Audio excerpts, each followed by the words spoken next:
নতুন রাজনৈতিক দল জাতীয় নাগরিক পার্টি এনসিপির আত্মপ্রকাশ অনুষ্ঠানে অংশগ্রহণের জন্য ঢাকার বাইরে অন্তত একটি জেলা থেকে জাতীয় নাগরিক কমিটি ও বৈষম্য বিরোধী ছাত্র আন্দোলনের প্রতিনিধিদের বাস রিকুইজিশনের ঘটনায় গভীর উদ্বেগ প্রকাশ করেছে ট্রান্সপারেন্সি ইন্টারন্যাশনাল বাংলাদেশ টিআইবি।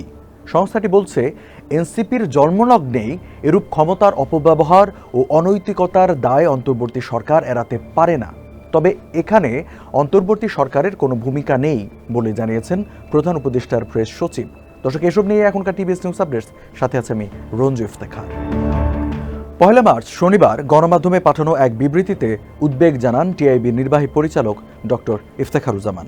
তিনি বলেন, এনসিপির জন্মলগ্নেই এরূপ ক্ষমতার অপব্যবহার ও অনৈতিকতার দায় অন্তর্বর্তী সরকার এড়াতে পারে না।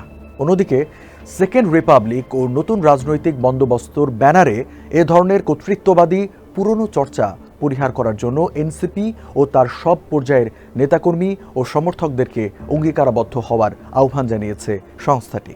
এনসিপির আত্মপ্রকাশ অনুষ্ঠানে পিরোজপুর জেলা থেকে 5টি বাস রিকুইজিশন করে আনা হয়। বিষয়টি নিয়ে সামাজিক যোগাযোগ মাধ্যমে নানা আলোচনার মধ্যে আজ শনিবার রাজধানীর ফরেন সার্ভিস একাডেমিতে আয়োজিত সংবাদ সম্মেলনে প্রধান উপদেষ্টার প্রেস সচিব শফিকুল আলম বলেন, পিরোজপুরে জেলা প্রশাসকের সঙ্গে আমরা কথা বলেছি। জুলাই গণঅভ্যুত্থানে আহতদের পরিবাররা এনসিপির আত্মপ্রকাশ অনুষ্ঠানে যোগদান করার জন্য জেলা প্রশাসকের উপর কিছুটা চাপ তৈরি করেছিলেন। এজন্যই তিনি এটা করেছেন। এটা সরকারের কোনো সিদ্ধান্ত নয়। আর ওই বাসের জন্য ব্যবহৃত জ্বালানি বা অন্যান্য খরচ জেলা প্রশাসন বহন করেনি। তিনি বলেন, আমি এখানে ব্যর্থ কণ্ঠে বলবো, এখানে অন্তর্বর্তী সরকারের কোনো ভূমিকা নেই। দর্শক, এই ছিল এখনকার টিভিএস নিউজ আপডেটস। আর সংবাদ ও বিশ্লেষণ জানতে টিভিএস এর সাথে থাকুন।